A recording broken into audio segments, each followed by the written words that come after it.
Hello, welcome. This is the worst things you can do. Starting with wake and baking. This is a thing that you should not do for a variety of reasons. Here's one of them.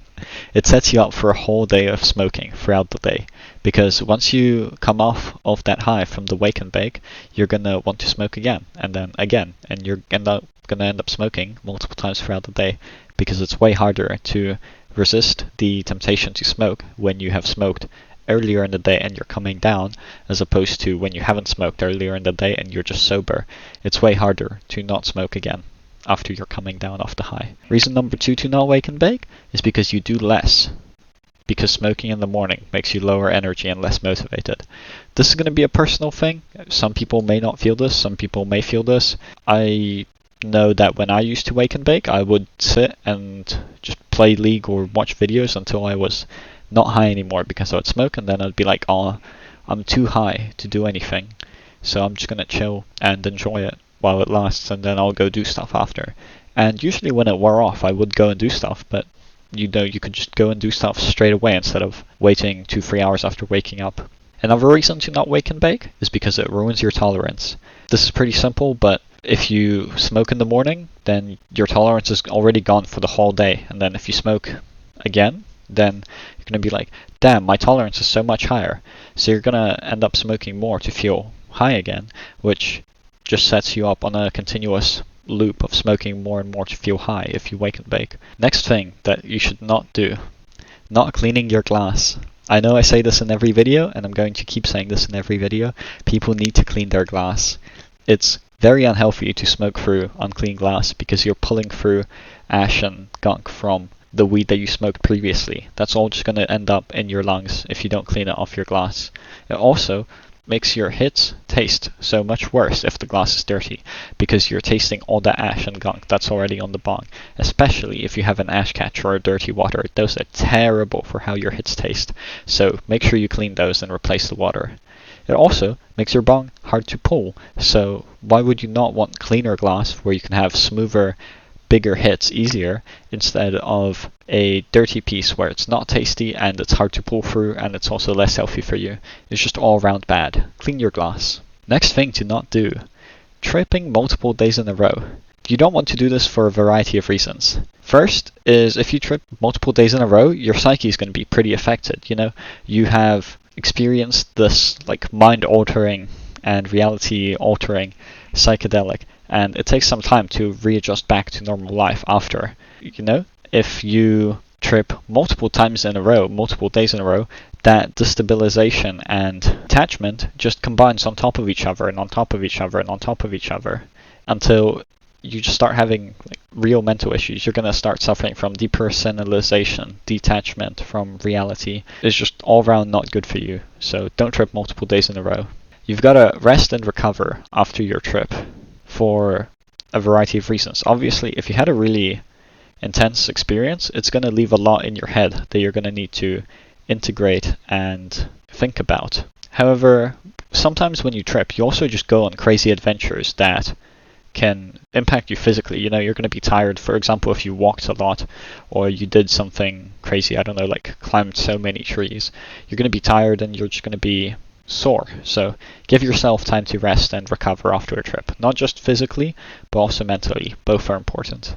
Absorb all that experience, internalize it, learn what it was trying to teach you. Don't just rush into the next thing, because you're not learning anything and you're just wasting the after effects of the trip. Tripping also can wreak havoc on your body, not from the effects of the drug itself, but from what you do when you trip. For example, on acid, you don't really eat. It removes your appetite, and you also don't sleep. You also can forget to drink water, and obviously all of those things are not that good for you. So if you trip multiple days in a row, you're going to be not eating as well, or if at all. You're not going to be sleeping as well, if at all. And you're going to be drinking hardly any water, because you just don't feel the same when you're tripping. So all of those effects just compound on top of each other, and it ends up being really not good for you. Another reason not to trip multiple days in a row is because you could end up with psychedelic substance dependency. What this means is that you get a similar thing to me, where reality just starts falling apart and not making sense, and it feels like you're going insane if you don't trip I have gotten mostly like away from that now, because I only feel the need to trip every month and a half, if not longer. But it used to be that I had to trip every 2 weeks, or else I just feel like I'm going insane. And you don't want that to happen, because you're forced into tripping. You're not doing it of your own choice. You're not doing it because you have something to learn or something that you want to examine in yourself. You're just doing it because you're having withdrawals. And that's not a place you want to be at. Next thing that is the worst thing you can do: cold turkey quitting. Basically any substance you don't want to quit cold turkey. Always taper. Tapering is a way better method of quitting something. Here's why. When you quit something cold turkey, you're going to have super hard withdrawals because your body's suddenly just going to completely run out of the chemical that you were dependent on. If this is nicotine, you're going to have physical withdrawals and insane mental cravings. If this is weed, you're going to have cravings, and you're also going to have emotional deregulation and destabilization. You're just not going to have as much fun, and you're going to be bored. If this is caffeine, you're going to be very tired and just sleepy and cloudy and low energy. Never want to quit something cold turkey. Another reason why you don't want to do that is because it feels like you're losing a part of yourself. Obviously, if you were dependent on that substance, then it was pretty important to you, and it was quite a big percentage of how you lived your life. So when you completely quit it, it feels like you were losing a part of your identity, which just makes it even harder to quit. When you quit something cold turkey, you're letting it have just as much control over you as it did when you were fully dependent, because now you've just flipped the coin. Instead of being fully dependent on the substance, you're never fully touching it again. It's still controlling your decision making to a similar extent. It's just opposite of what it was doing before, if that makes sense. When you taper and you slow down and you use it at a manageable and appropriate amount, that is mastering the substance. That is mastering your willpower and mastering control over the substance, because you're no longer letting it control you. You choose when you do it.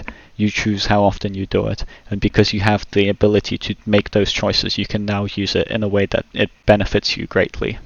You don't get that option when you quit cold turkey. Next worst thing to do is not doing your research on what you're taking. There's multiple reasons for this. First off, you can just end up taking too much because you don't know the proper dosing, or if it's a plant drug, you don't know the amount of chemical in the plant that you're taking. For example, with shrooms or with datura or with nicotine, like ground tobacco, because there's multiple strains. All of those have different dosing depending on what strain you get, what stage of the life cycle it's gotten in. They're going to have different properties and they're going to affect you differently. So always do your research on what you're taking, because you want to know the exact dosage that you're taking so that you can choose an appropriate amount. Next reason to do your research is not knowing what you're in for when you take a substance. Generally, with psychoactive substances, you always want to know what the effects of it on you are going to be, so that you know what to expect. You don't freak out when they start to happen. You aren't confused when you start to get affected by certain things and you're like, oh damn, is this the substance doing it, or is this just placebo, or am I just tweaking? What's happening? I don't know. If you did your research, you would know. Doing your research also helps you know if you've been scammed or laced, because now all of a sudden, if the product doesn't really fit your research, you can be like, hold on a second, why am I experiencing these secondary effects from a drug that's not meant to have them? From personal experience, for example, why is my acid making me numb to pain? Why is it acting like an anesthetic? That's so weird. It shouldn't do that. If you know what you're meant to be taking, especially if you've done it before, it's going to be very easy to tell if you've been scammed or laced. So that's another benefit of doing your research. Next topic, falling for peer pressure. This is one of the biggest noob traps for people who are just getting into psychoactive substances, because they want to impress others. They want to seem cool, and they can be like, oh, I can do so much, I can go crazy, I can go so hard, and I'm so cool because of that, so I'm just going to do whatever people tell me to do. Don't fall for peer pressure. It does not lead you to a good spot, and trust me, those people do not think more of you because they can just tell you to do something and you'll do it. That's not a good way of showing yourself. Once again, if you're falling for peer pressure, you risk doing too much because other people don't care about your well-being to the same extent. They're just going to tell you to keep taking more, keep doing more, because it's funny for them to see, and they just want to see you tweak. Don't let them do that to you. Doing it to seem cool or an appeal to others is just a fake and vain and shallow attempt at gaining social standing. Do something actually cool. You know, if you want to do more of a substance, you should do it for your own reasons, not because you think it'll impress others. You want to know what will impress others? If you go on a trip by yourself and then you come back and you tell them a whole hour-long story of how that trip changed your life and how impactful it was, and then guess what? You actually change your life and be better. That's what's going to impress people, not you taking more just because they told you to, so that they can have fun watching you tweak. Next thing, that is the worst thing you can do, is not respecting psychedelics. They will so easily mental boom you and blow up your mind if you take too much, or if you're not respectful of the trip and you don't let the trip do its thing. You will suffer and you will have a bad trip, or you will have such an overwhelming experience that it might burn your brain. Metaphorically speaking, not physically, but metaphorically, it will feel like you have learned something that you don't want to know. And if you are unfortunate enough to remember it after the trip, it will stay with you and it will haunt you. You don't want that to happen. Too much knowledge can truly drive you insane, and I'm very thankful that I have forgotten quite a few things from my trips, because when I was tripping out, I know I was not having a good time with the knowledge. Next worst thing to do is becoming a nicotine fiend. This one is kind of self-explanatory. I mean, people really tell you not to get addicted to smoking, but here's a few reasons as for why you should not do it. Being dependent on a substance that doesn't make you feel anything is not a good spot to be in, especially with nicotine. It so quickly stops doing anything for you and you stop feeling an active effect from it. You just take it because in your head you have a voice that goes, I want some nicotine right now, I want some nicotine right now, I want some nicotine right now, I want some nicotine right now, please give me some nicotine right now. So you end up hitting your vape because you just want to make it shut up. You don't actually feel any good from your vape, you don't get a head rush, you don't feel any different, you just make the voice go away. And that's it. And you're stuck like that until you quit it. But guess what? Most people can't. So just don't go into that spot. Don't become a nicotine fiend. It's lame to be addicted to vapes. You know how many times I see people tripping out because they don't have a charger to charge their vape and it's on like 5%. They're legitimately freaking out because they can't access their vape because it's going to die. And from an outside perspective, it just looks so crazy. People also see you as a bit less if you can't control yourself and you're constantly hitting your vape and you're freaking out when it's about to run out of battery. People are like, damn, that person let himself or herself get to that state. And they use that as a lens to view the rest of your personality and existence. Don't give them that view angle on you. Don't become a nicotine fiend.